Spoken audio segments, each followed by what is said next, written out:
বৃষ্টি হলে গরম গরম তেলে ভাজা তার সঙ্গে গরম গরম চা খেতে কার না মন চায়, কিন্তু বাইরে বেরিয়ে তেলে ভাজা কিনতে একদমই ভালো লাগে না। ঠিক সেই সময় আমি বাড়িতে এইভাবে তেলে ভাজা বানিয়ে নিই। খেতে যেমন টেস্টি হয় আর তৈরি করা ভীষণ সোজা, মাত্র 10 মিনিটে বানিয়ে নিই। খেতে এতটাই টেস্টি হয় যে বানাতে বানাতে কখন যে শেষ হয়ে যায় সেটা বোঝাই যায় না। ওপর থেকে যেমন ক্রিস্পি, ভিতর থেকে ঠিক ততটাই নরম। নমস্কার বন্ধুরা, আমি মহুয়া, আমার চ্যানেলে আপনাদের সবাইকে স্বাগত জানাচ্ছি। আজকে আপনাদের জন্য নিয়ে এসেছি ভীষণ সোজা আর দারুণ টেস্টি একটা তেলে ভাজা বা পকোড়ার রেসিপি। এই জন্য আমি এখানে 2টো সিদ্ধ আলু নিয়ে নিয়েছি। আলুগুলো সিদ্ধ করার পর খোসা ছাড়িয়ে নিয়েছি। এবার আলুগুলোকে গ্রেট করে নিচ্ছি। আলুগুলো আপনি চাইলে হাত দিয়ে চটকেও নিতে পারেন বা স্ম্যাশার দিয়ে স্ম্যাশ করেও নিতে পারেন। এইভাবে গ্রেট করে নিলে কি হবে, ভিতরে যদি একটু শক্ত অংশ থাকে তাহলে সেটা সুন্দরভাবে স্মুথভাবে একদম গ্রেট হয়ে যাবে। এতে একটু সময় বেশি লাগে, কিন্তু কাজটা খুব সুন্দর হয়। এবার এর মধ্যে দিয়ে দিচ্ছি 1 চামচ চিলি ফ্লেক্স। চিলি ফ্লেক্স না থাকলে শুকনো লঙ্কা এইভাবে কুচিয়ে নিতে পারেন। 2টো মিহি করে কুচানো কাঁচা লঙ্কা দিয়ে দিচ্ছি। 1/2 চামচ মতো গ্রেট করা আদা দিচ্ছি। আপনারা চাইলে এখানে মিহি করে আদা কুচিয়েও দিতে পারেন। অল্প পরিমাণে দিয়ে দিলাম কালো জিরে।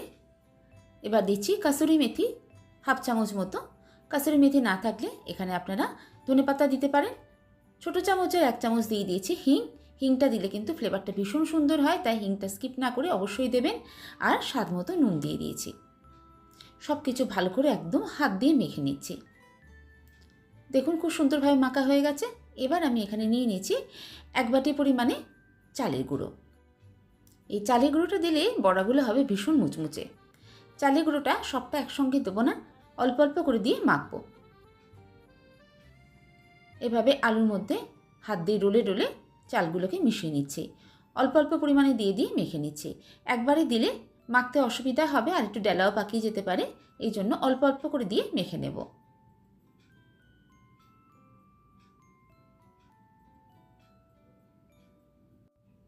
চালের গুঁড়োটা দিয়ে আলুটাকে দেখুন সুন্দর করে মেখে নিয়েছি, খুব সুন্দরভাবে মিশে গেছে।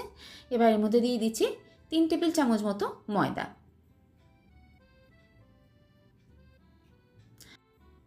ময়দার বদলে কর্নফ্লাওয়ার ইউজ করতে পারেন।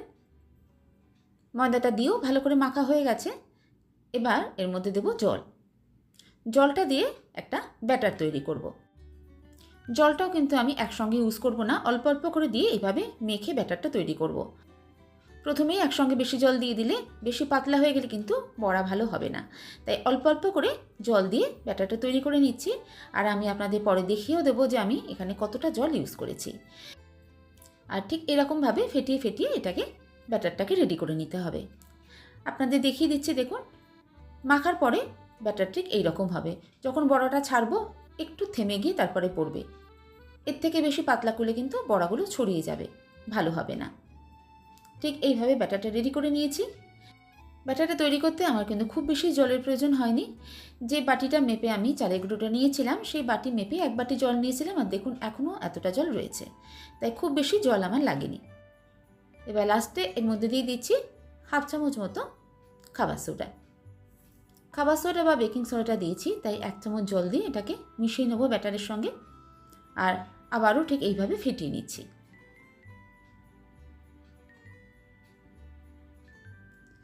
পকোড়া বানাবার জন্য ব্যাটার এখন একদম রেডি।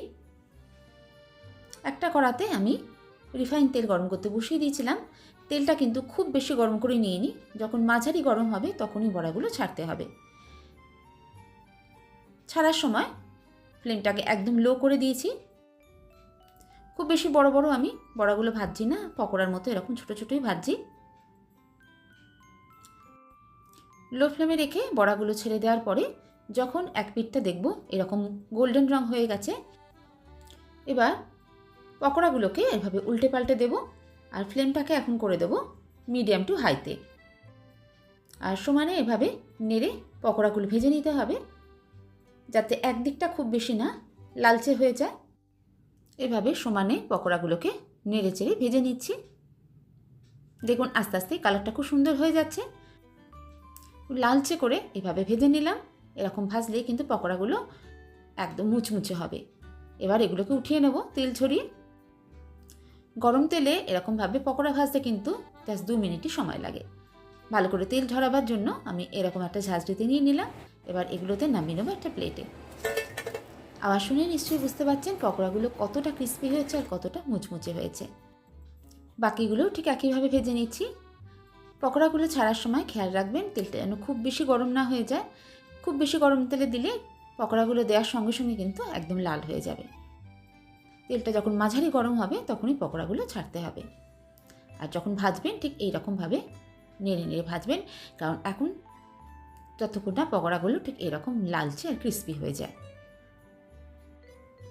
10 মিনিটের মধ্যেই সমস্ত পকোড়া রেডি হয়ে যাবে। পকোড়াগুলো কতটা লোভনীয় দেখতে হয়েছে নিশ্চয়ই দেখতে পাচ্ছেন, আর এগুলো তৈরি হয়েছে ভীষণ ক্রিস্পি। আওয়াজ শুনে আপনারা নিশ্চয়ই বুঝতে পাচ্ছেন। ঘরে থাকা কয়েকটা মাত্র উপকরণ আর আলু দিয়ে কত সহজে একটা দারুণ টেস্টি পকোড়া বানিয়ে নিলাম। বাইরে যখন বৃষ্টি পড়বে তখন এরকম পকোড়া পেলে কিন্তু দারুণ জমে যাবে। বৃষ্টির সময় পকোড়া খেতে মন চাইলে আর বাইরে যাওয়ার কোনো প্রয়োজন নেই, ঘরে দুটো আলু সিদ্ধ দিয়ে বানিয়ে নিতে পারবেন এরকম ক্রিস্পি টেস্টি পকোড়া, যেটা বানানো ভীষণ সহজ আর খেতে লাগে দুর্দান্ত। বানাতে বানাতে কখন যে শেষ হয়ে যাবে নিজেই টের পাবেন না, আর সবাই অবাক হয়ে যাবে যে কী দিয়ে আপনি এত তাড়াতাড়ি এত টেস্টি একটা পকোড়া বানিয়ে নিলেন। আজকে পকোড়ার রেসিপি কেমন লাগলো অবশ্যই জানাবেন, আর এই বর্ষার সময় একবার অবশ্যই বানিয়ে খাবেন।